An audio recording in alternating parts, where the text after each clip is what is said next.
Pembukaan pariwisata Bali bagi wisatawan mancanegara disambut hangat oleh berbagai kalangan.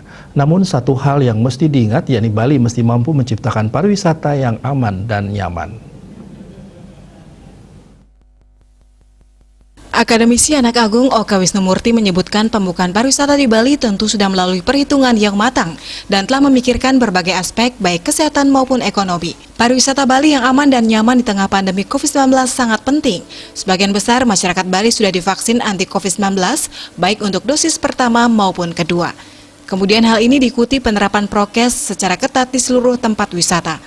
Jika hal tersebut telah dilaksanakan dengan baik, rasa aman dan nyaman akan tercipta baik bagi warga Bali maupun wisatawan yang berkunjung. Kegiatan kepariwisataan di Bali ini sudah diperhitungkan secara sangat-sangat matang. Pertama melalui vaksin. Jadi semua rakyat Bali ini diharapkan sudah tervaksinasi untuk yang pertama dan yang kedua. Yang kedua, semua tempat-tempat publik ini sudah menerapkan protokol kesehatan dan bahkan sekarang di beberapa tempat sudah diberlakukan harus menunjukkan kartu vaksinasi kalau kita masuk ke areal-areal publik.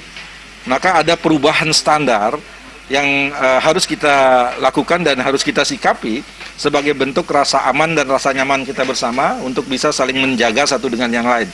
Saya pikir kalau ini kita terapkan, kita tidak perlu was-was lagi. Termasuk juga bagaimana para wisatawan yang datang ini benar-benar sudah bisa disterilisasi. Jadi kegiatan pariwisata yang dibuka ini sekarang kan tidak termasuk di dalamnya backpacker kan. Mereka yang benar-benar mau berwisata ke Bali untuk mencari ketenangan, kenyamanan, keamanan tentunya.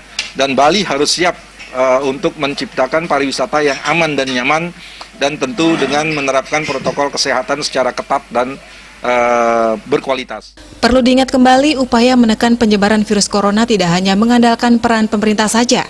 Masyarakat juga diharapkan berpartisipasi aktif dengan cara menerapkan prokes secara ketat dimanapun berada dan memperoleh vaksinasi COVID-19 dosis lengkap.